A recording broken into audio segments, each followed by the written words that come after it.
You ever try to nap while a cosmic blacksmith hammers a giant anvil right next to your head? That's my life on Gorgon 3, a mining station so far from Earth, I'm pretty sure they forgot we exist. My name's Kyle, and I'm the guy who fixes things around here when they break, usually in spectacular, life-threatening ways. My workshop's my sanctuary. Tools everywhere, wires like metallic snakes, and my pride and joy, a military-grade, self-leveling hammock. Perfect for my one true goal in life, a decent nap. Except for the past 3 days, that's been impossible. Clank. It's not just a noise. It's a full-on assault. A deep, rhythmic, teeth-rattling clank that shakes my coffee mug off the crate and makes my hammock feel like a torture device. 72 hours of this. I'm no hero. I don't want a promotion or a medal. I just want silence. Is that too much to ask? The Grak-Hour's 7-foot-tall, armored alien roommates don't seem to care. They lumber around like walking tanks, completely unbothered. Do they even have ears? I don't know. All I know is I'm done. I grab my favorite wrench, the one that feels like an extension of my soul, and clip it to my belt. All right, you noisy monster, I mutter, storming out of my workshop. You've had your fun. Time to meet Kyle's School of Percussive Maintenance. The noise gets louder as I head towards the engine core, the Grak's domain. Their quarters are all granite metal and glowing orange glyphs, like a sci-fi cathedral designed by someone who hates fun. The core chambers are beast pipes, pistons, and glowing conduits, all centered around a massive machine that's the source of my misery. And there, standing in front of a glowing console, is a young Grak female in fancy robes over her engineer's suit, looking like she's praying to the thing. Hey, I yell over the clank. You in the dress, what's with the noise? She turns and her silver eyes pin me like I'm a bug.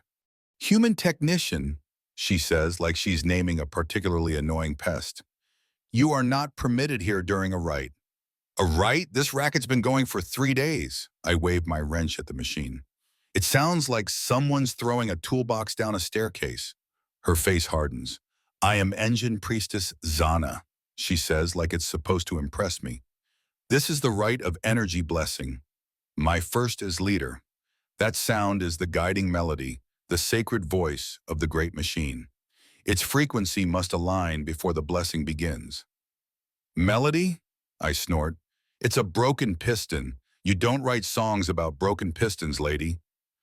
Zana steps closer, towering over me. The volume is its power, she snaps. Now leave. I must monitor the harmonics.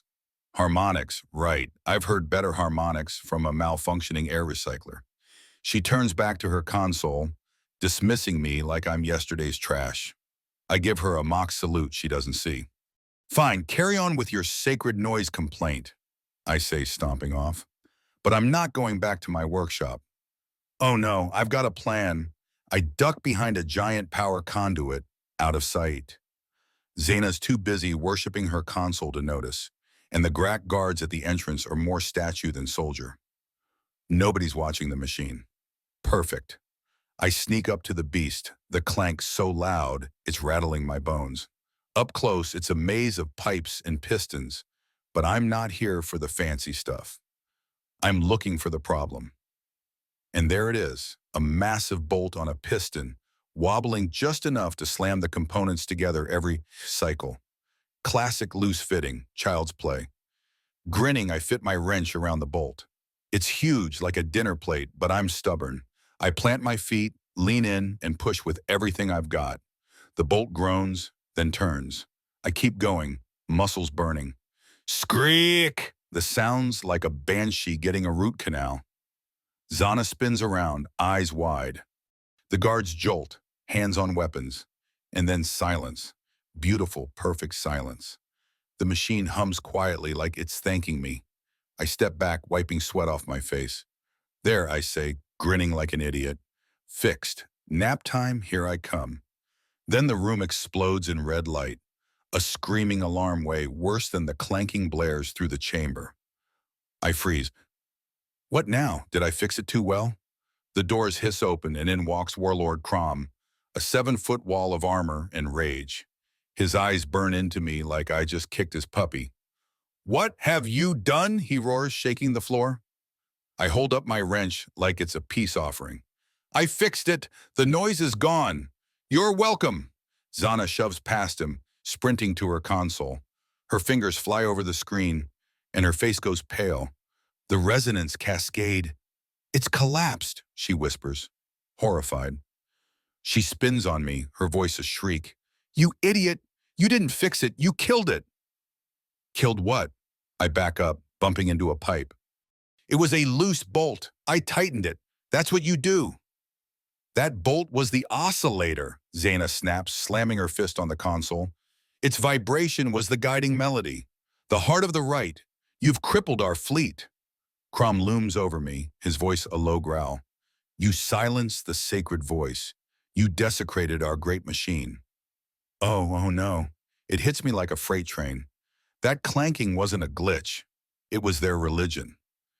I didn't fix a machine. I blew out their holy candle because it was annoying me. I didn't know, I stammer, my wrench feeling like a brick in my hand.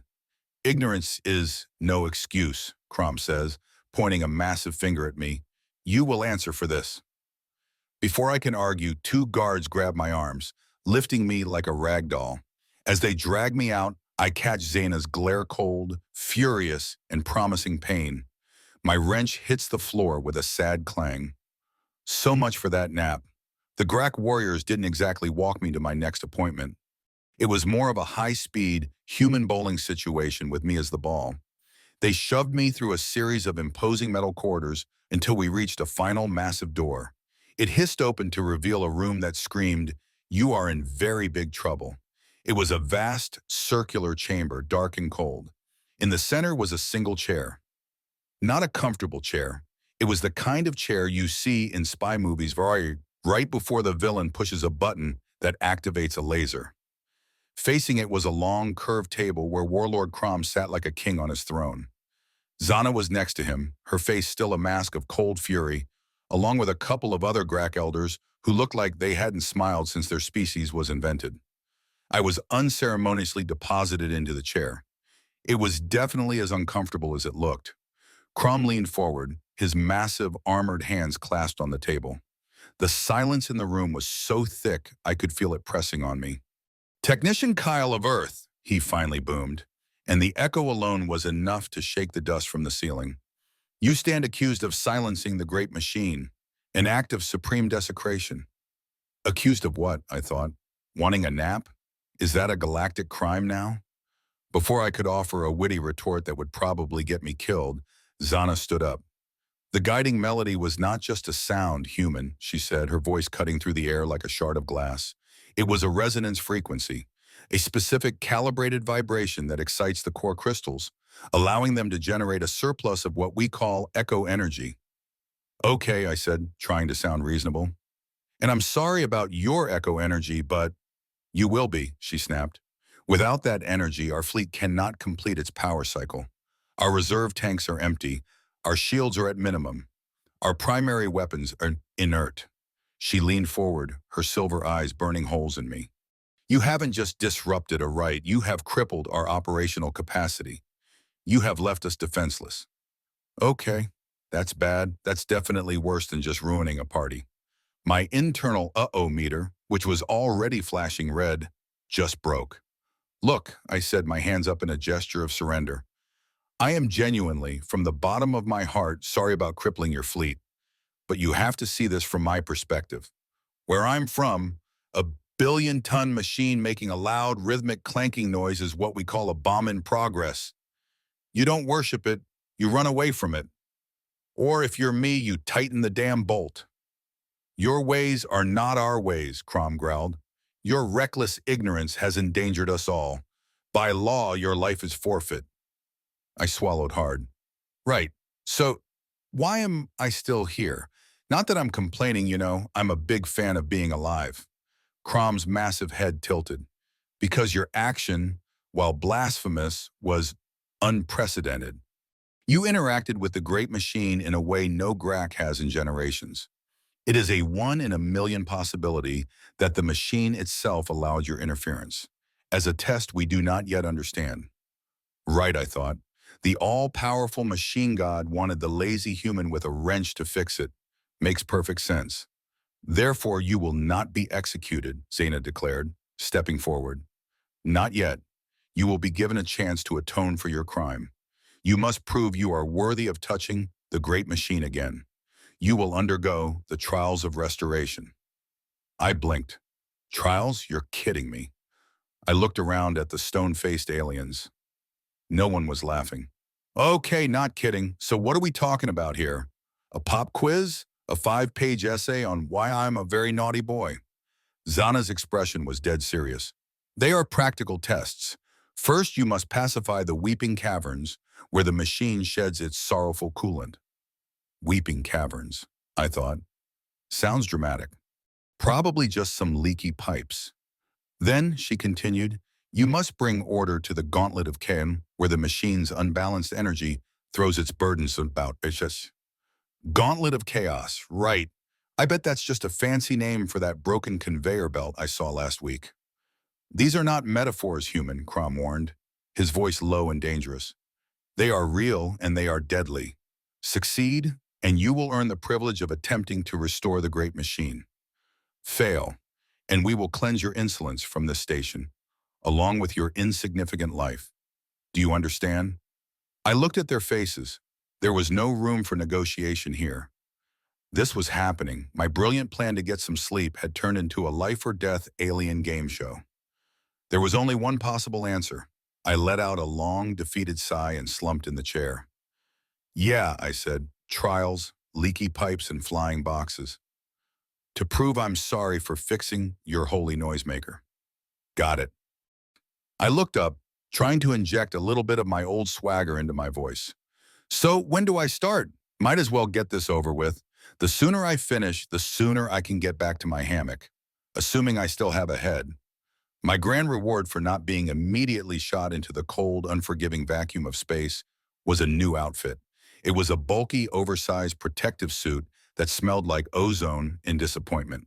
After being shoved into it, my GRAC escort team marched me down to a giant circular blast door.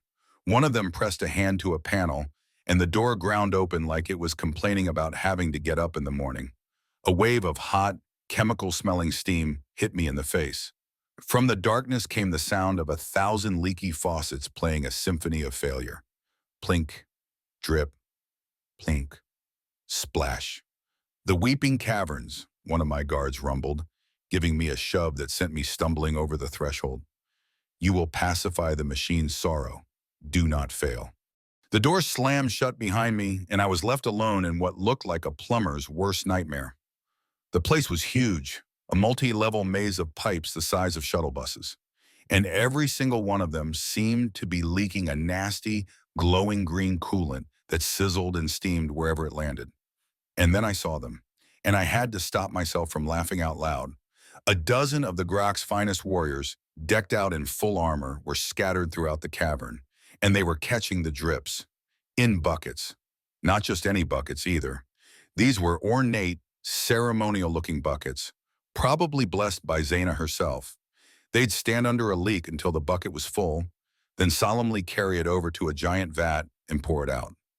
One of them slipped on a slick patch of floor, and his bucket went flying, splashing the corrosive goo dangerously close to his friend.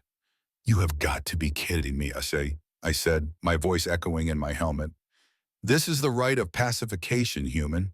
Show respect. Zana's voice, crisp and clear, crackled through my helmet's comm system. I looked up and spotted a reinforced observation window high on the cavern wall. I could just make out two huge silhouettes watching me, Zana and Warlord Crom. Respect? I shot back. You're trying to empty the ocean with a teaspoon. This isn't a rite, it's a disaster waiting to happen. The rite requires one to honor each tear shed by the great machine, Zaina replied, her voice as cold as space. It is a process of reverence, not crude efficiency. Right, I thought. Reverence. Well, my reverence is for dry floors and not getting dissolved by holy green goo, I muttered. Over the comm, I announced, I'm going to the source. I could feel her disapproval through the radio waves.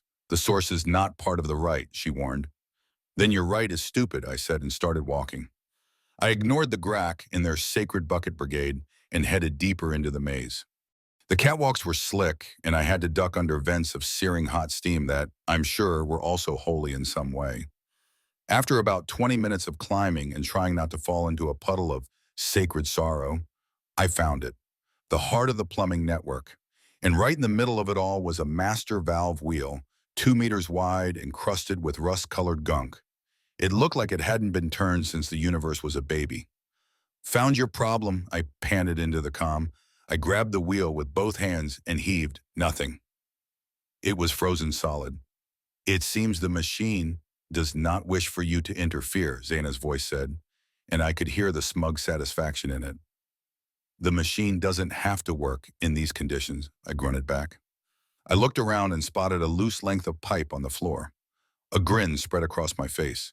I wedged the pipe between the spokes of the valve wheel, creating a giant lever. I took a deep breath and threw my entire body weight against it.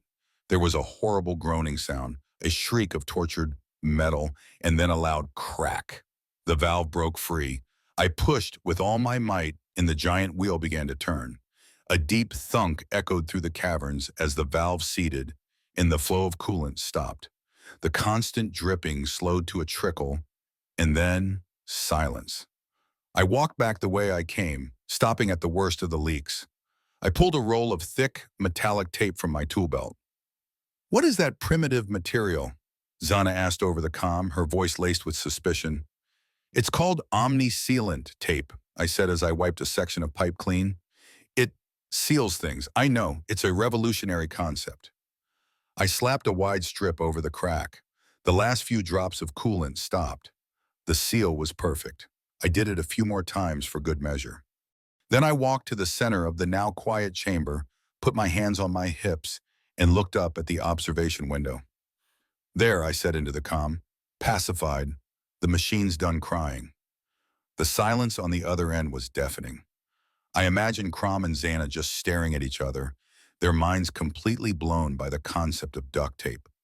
Finally, Xana's voice came back, stiff and formal. "The weeping has ceased. The trial is complete. Our estimations predicted this rite would take 6 cycles." I couldn't resist. "How long did it take me?" There was a pause. I heard a faint, frustrated sigh before she answered, her voice a barely audible whisper. 27 minutes. She cleared her throat, trying to sound authoritative again. "Your methods are crude and show no reverence for the process." "Hey," I said, already walking towards the exit. "When your goal is a dry floor, the best ritual is the one that works. You coming to get me, or am I supposed to find my own way out of this leaky cathedral?" I barely had time to peel off the slimy, oversized protective suit before the 2 Grat guards were on me again, marching me down another set of corridors that all looked identical. Apparently, coffee breaks weren't part of the atonement package. My destination this time was a high observation platform overlooking the station's central cargo hub. And when I saw it, I understood the name. "Welcome, human," Xana's voice echoed from speakers around the platform, "to the Gauntlet of Chaos." Below us was the biggest, angriest warehouse I'd ever seen. It was a multi-level nightmare of industry. Conveyor belts the width of highways crisscrossed each other at insane angles, moving at speeds that changed every few seconds. Giant anti-grav lifters zipped up and down like hyperactive insects, except they kept dropping their payload shipping containers the size of my workshop from 20 meters up. The air was filled with a symphony of destruction. The thunderous crash of falling containers, the high-pitched screech of grinding metal, and the groaning of stressed support beams. And of course, there were Grak warriors down there, right in the middle of it. They were trying to solve the problem with their usual finesse, by hitting it with shields. They'd brace themselves, and a speeding container would slam into their reinforced shields with a sound like a cannon blast, sending sparks everywhere. It was pointless, incredibly dangerous, and seemed to be their only idea. "The machine's energy is unbalanced," Xana's voice explained, as if this were a museum tour. "It throws its burdens with great rage. Your trial is to pass through the gauntlet to the platform on the far side. It is a test of will and strength." I looked at the chaos below, then at my own distinct lack of a giant shield or a death wish. "Pass through? Or do you want me to fix it?" I called out to the observation window where I could see her silhouette. You guys should really pick a lane. Your task is to survive the passage, technician, she replied, her voice sharp. That is all. Right, I thought. Survival. Lady, survival is my default setting. My goal is to make this stop being a survival situation. So while the local muscle was busy playing a chicken with 1,000-ton boxes, I found a better view. I ignored the main stairway leading down into the chaos.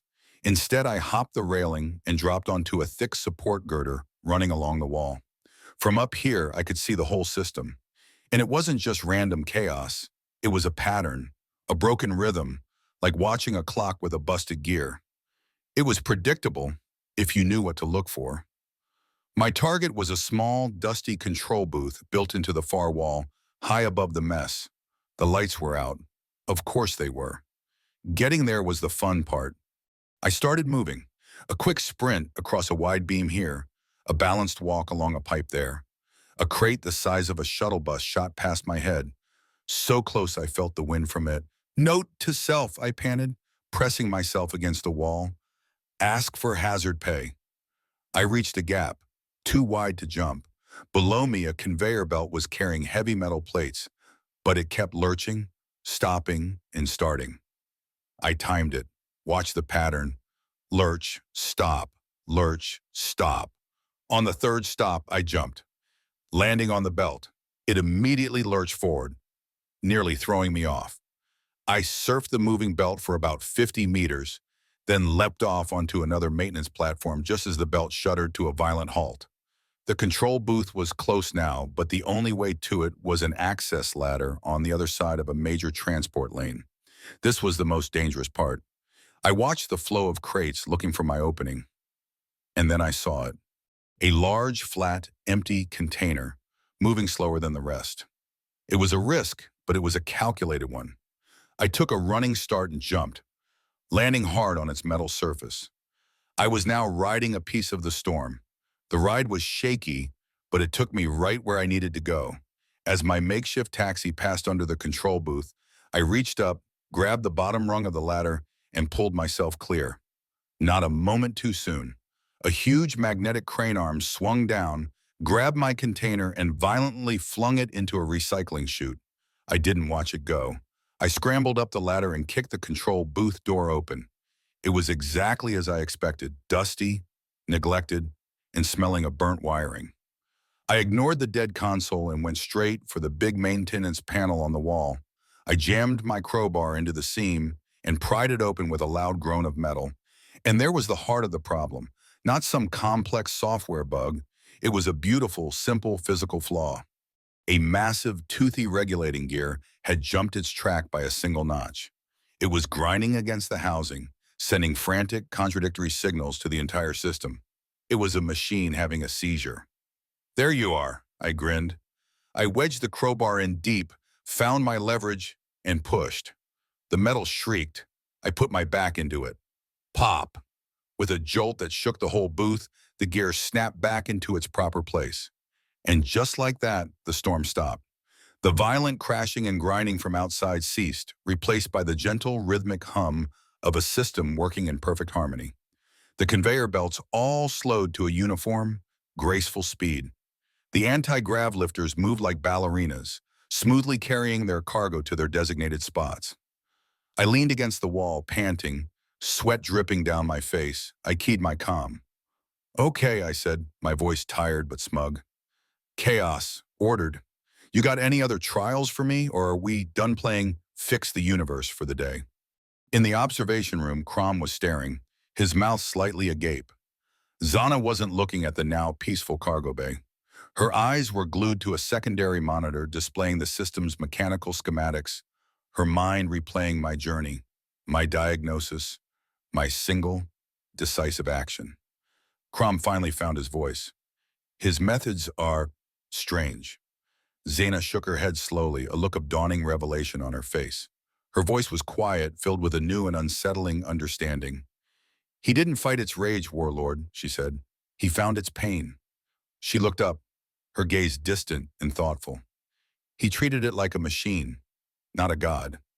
My reward for not getting flattened in the gauntlet of chaos was a brisk walk back to the engine core chamber. No thank you, no good job, just the familiar stomp of my Grack escort's boots behind me. At least this time, they seemed a little less like they were escorting a prisoner to his execution and more like they were escorting a very unpredictable, impossibly insane, plumber to his next job. I was brought before the great machine once more. It was still silent, its low, healthy hum a constant reminder of my crime. Warlord Crom stood there, arms crossed, looking at me with an expression I couldn't quite read. It wasn't angry anymore. It was baffled. Zana stood near the main console, her posture tense. The air of crisis hadn't vanished. It had just changed flavors from angry mob to desperate last hope. "All right," I said, breaking the silence as I gestured around the room.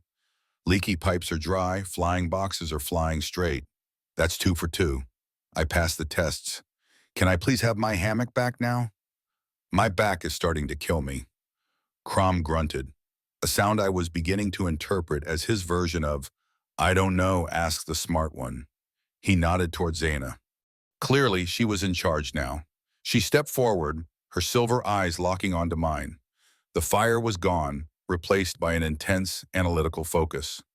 "You have passed the trials of restoration, Technician Kyle," she said, her voice formal but lacking its earlier bite. "You have demonstrated a unique and effective approach. You have earned the right to approach the great machine." "Fantastic," I said with a wave of relief. "So we're done here. I'll just be—" "No." That one word shut me up fast. Zana pointed a long, slender finger at the silent machine. "You have proven your worthiness to attempt a solution, but the core problem remains. The blessing cycle is dormant. Its initiation sequence is locked until it receives the proper catalyst." "Right, the catalyst," I said, nodding like I knew what she was talking about. "The clanking. You want me to loosen the bolt again? Is that what this has all been about? A really, really complicated way of asking me to break your machine again?" "We do not know if that would work," she admitted, and the honesty in her voice surprised me. Recreating the sacred malfunction intentionally could be an even greater desecration. "It is a paradox we cannot solve." She took a step closer. "But the frequency it produced, the specific resonance, that is the key. The core's crystals are attuned to that sound, and only that sound. Without that exact noise, the core will not respond." She looked at me, her professional demeanor cracking just enough to show the immense pressure she was under. "The great machine is silent, Kyle. You silenced it." Her voice dropped to a determined whisper. "Now you must make it sing again." They gave me my workshop back. It was a huge gesture of trust, I guess. That or they just wanted me out of their sacred engine room while I worked on my next blasphemous idea. Zana even had a tray of nutrient paste sent over. It still tasted like gravel, but this time it felt less like a prisoner's meal and more like project fuel. For a solid hour, I just paced. I walked from one end of my messy workshop to the other, the schematic Zana gave me clutched in my hand. "Make it sing again," I muttered, mimicking her serious tone. "Recreate the sound. How do you recreate the sound of a giant, specific, accidental flaw without just breaking it all over again?" The Grack schematic was useless. It was a map of perfection. It showed how things should be, not how they sound when they go wrong.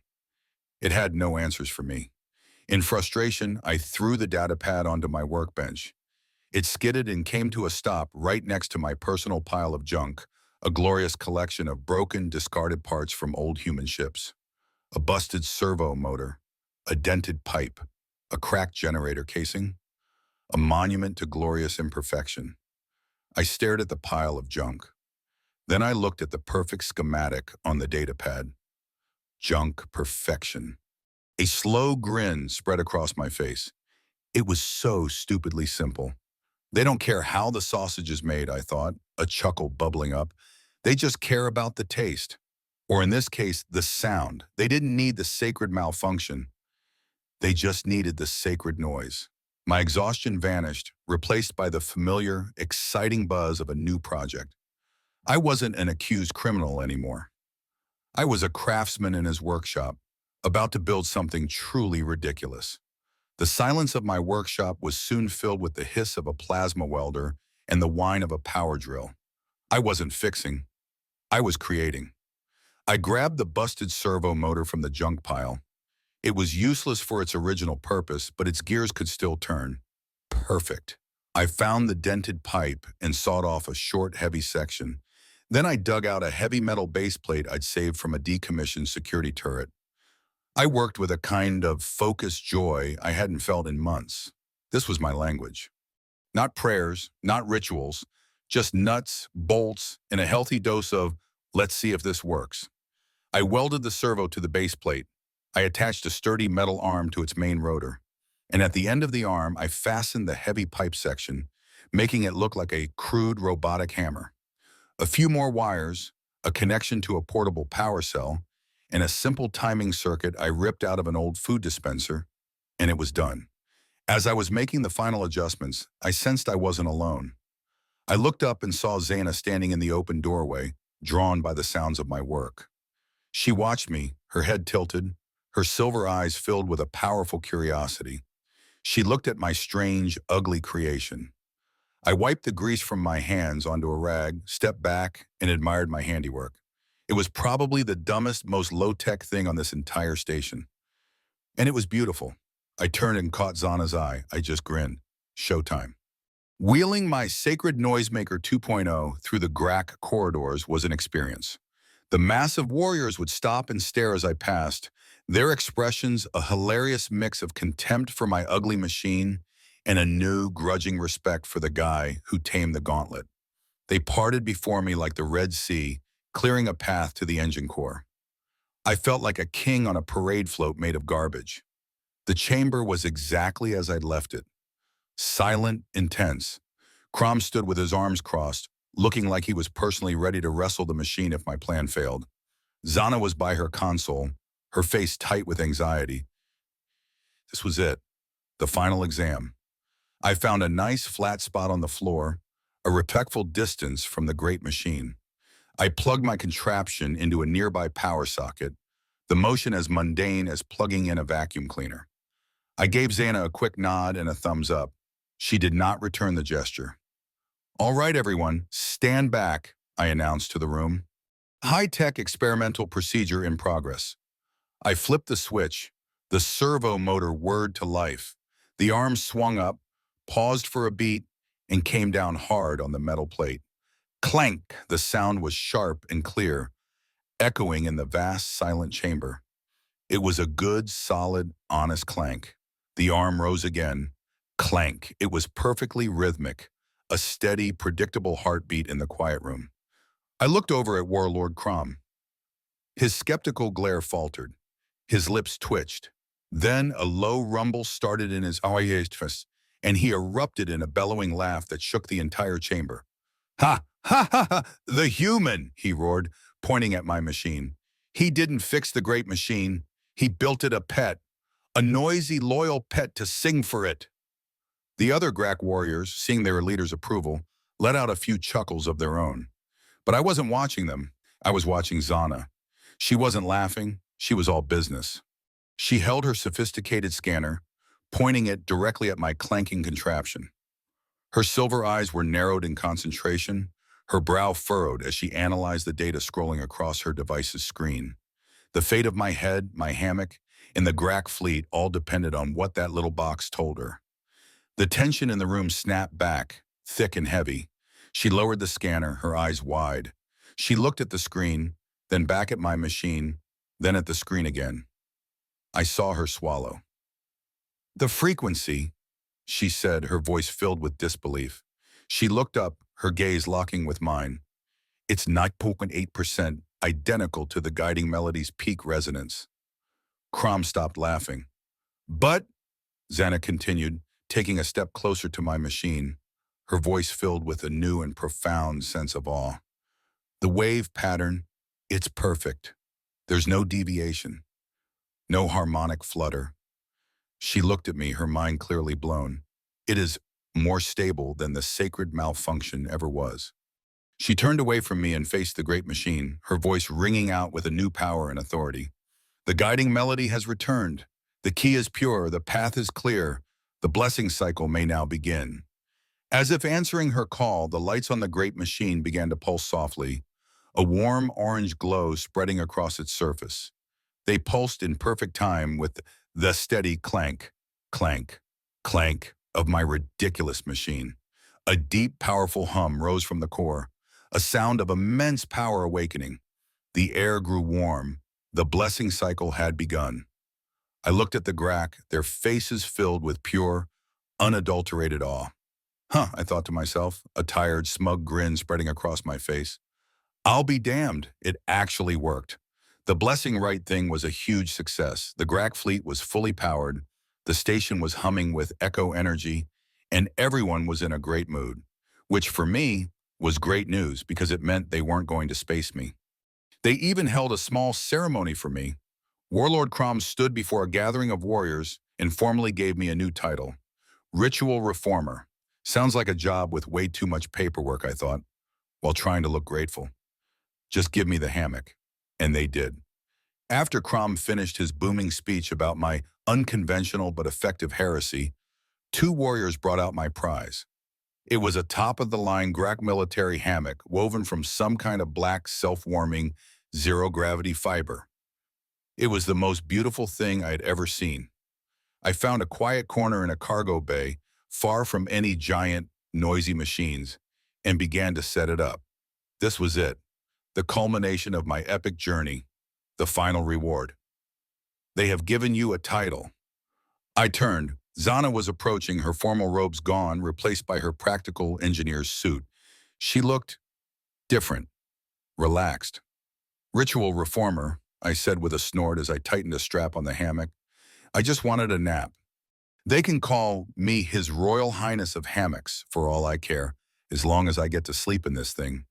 She actually smiled, a real, genuine smile. Thank you, Kyle, she said, her voice sincere.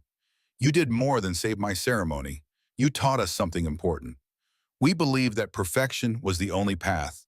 You have shown us there is great strength in creative problem solving. She held out a small, beautifully crafted Grack multi-tool. It was sleek, dark metal, and it hummed softly with internal power. A gift, she said, from one engineer to another.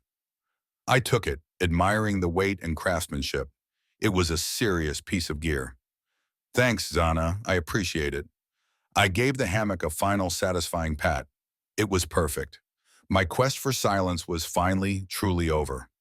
I was about to climb in and enter a state of blissful unconsciousness when Zaina spoke again, a new, mischievous glint in her silver eyes. By the way, she said casually, the primary ventilation system on Deck 4 has a sacred whistle that has been driving the night shift insane for months. I froze, 1 foot halfway to the hammock. I was thinking, she continued, her smile growing, perhaps one day you could show me how to create a new, more efficient ritual for it. I slowly lowered my foot back to the floor.